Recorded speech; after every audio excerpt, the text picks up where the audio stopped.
Hi. This is pretty much all the audio gear I bring to a wedding. Well, there are a few things missing.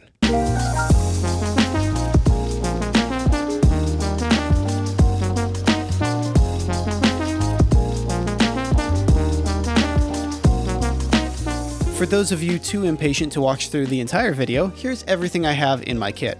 The Zoom F3, the Zoom H5, 3 Tascam DR10Ls, 2 Sony pocket recorders, the Deity V-Mic D3 Pro, an Ursa thigh strap in nude, a mic sleeve, 2 XLR cables, 2 XLR to 1/4-inch adapters, an XLR to 1/8 inch adapter, an XLR to RCA adapter, an attenuator, Rycote stickies, a small rig crab clamp with magic arm, earbuds, earplugs, and a low pro format 160. The first thing I'll talk about is my on-camera mic. I'm using the Deity V-Mic D3 Pro. It was a great mic when it first came out, but other mics have come out since that kind of make the D3 Pro subpar. The Zoom M3, for example, is a much better on-camera mic for wedding filmmakers. I pretty much only use this to capture ambience and people laughing, the groomsmen laughing as they toss the groom into the air, for example. You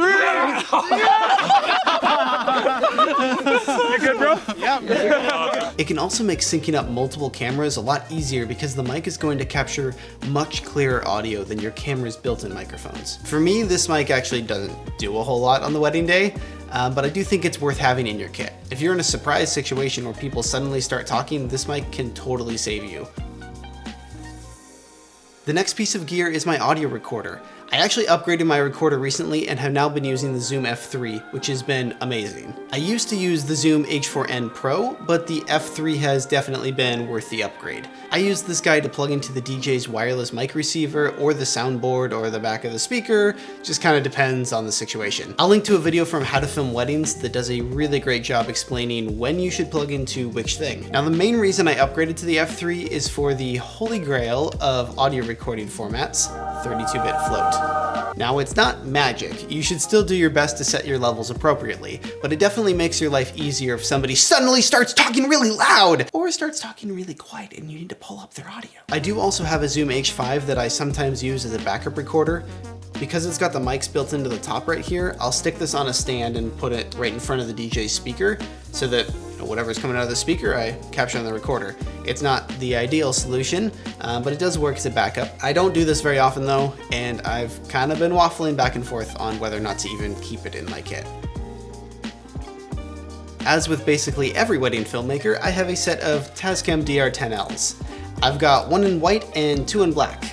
Technically 2 in black, the other one's not here right now. The 2 black ones will go on the groom or the officiant, sometimes the father of the bride if he does a first look with the bride, and the white one will of course go on the bride. These little guys are great, they're relatively cheap, good battery life, and they have safety track recording, meaning they will record a second audio file simultaneously that is either 6 or 12 dB lower. This has honestly been a huge lifesaver. There have been plenty of times that somebody has suddenly started talking really loud, clipped the audio of the normal recording, and I was able to recover everything with the safety track. They also have auto level, which I find really helpful so that I don't have to guess what gain setting to put the pack at. I just set it to auto and know that if it does clip, the backup track will save me. Now in conjunction with the DR10Ls, I also use Rycote stickies, which are these little sticky pads, and an Ursa thigh strap, which is this thing. Matt Johnson has a great video explaining the process of attaching a bride mic, but basically you take the little Rycote stickies and stick the Lav mic to the center of the bride's dress, then you place the recorder pack inside the Ursa thigh strap. There's like a little pocket right here. Put that in there and run the cable down the center of her dress, down to her leg, and the whole thing sticks around her leg. Fair warning though, this is probably not the most comfortable thing for the bride to wear on her wedding day, so I have heard of people taking the microphone pack and placing it just kind of in the small of the bride's back, right below where the dress line is, and then running the cable from the mic pack on her back around under her arm and to the center of her chest again. The DR10Ls are great and I love them, but technology has improved to the point where they're kind of obsolete now. With stuff like the Zoom F2 or the Tentacle Sync Track E, you can get 32-bit float in the same size package as these. Plus you get wireless start and stop recording from your phone. If I was starting over today, I would probably just save up for the Tentacle Sync track key and skip these altogether. I think it's currently the best Lav Mic recorder in this whole category. It is more expensive though, so, you know, do as you will. The last piece of recording gear that I carry is the Sony ICD-UX560BLK. Maybe? This thing is my backup recorder. I actually have two of them. The main thing I use these for is to pair with the DJ's microphone during the toasts or some other speech that happens. Using this little elastic sleeve thing that I found on Etsy, you can attach one of the Sony recorders to the DJ's microphone, like something like this. That way you have a backup recording of the toasts just in case the DJ's mics cut out, or if something else happens to your recordings, you have a backup. Fair warning though, this is not the ideal recording solution. The audio I get from these is pretty echoey most of the time, so I will only use this audio if everything else I have set up fails in some way. You've been a fiercely loyal friend to me. You're courageous.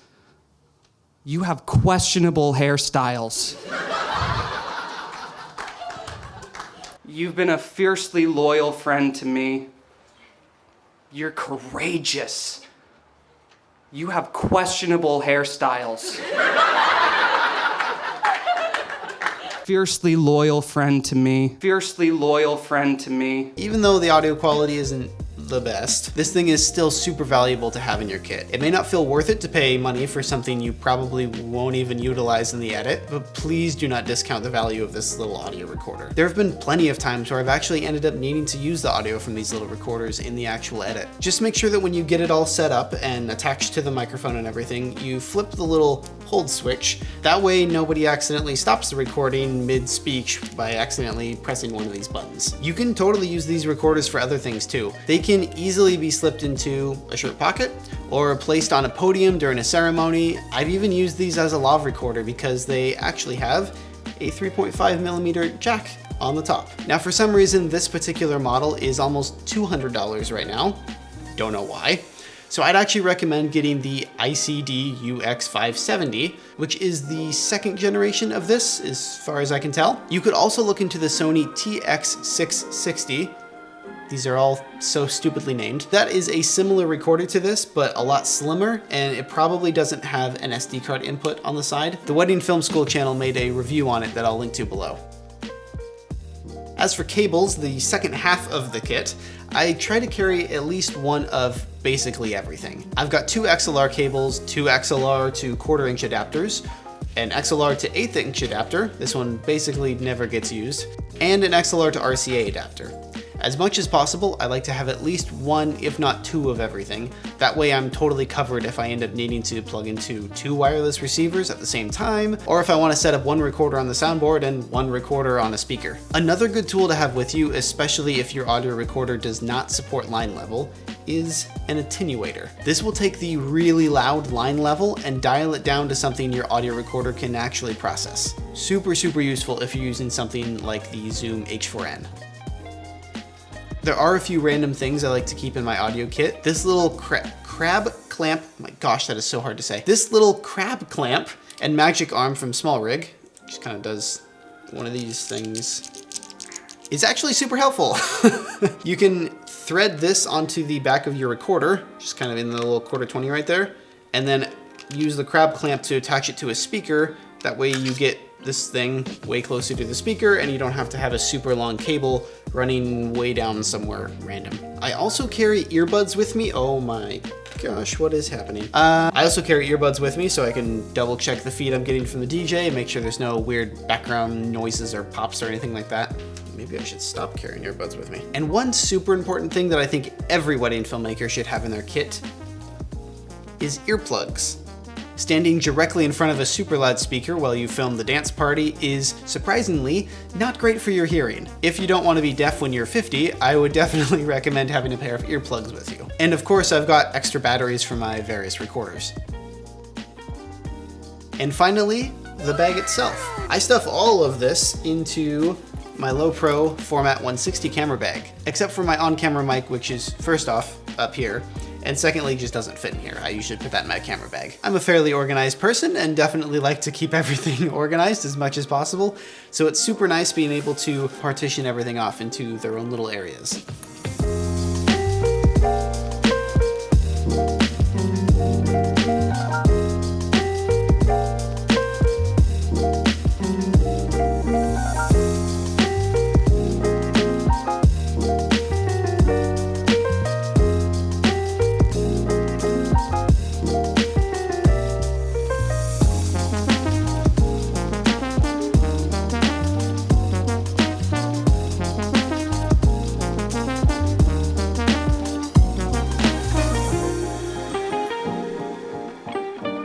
Well, that's about it.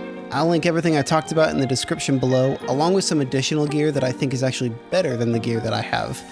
Okay, bye.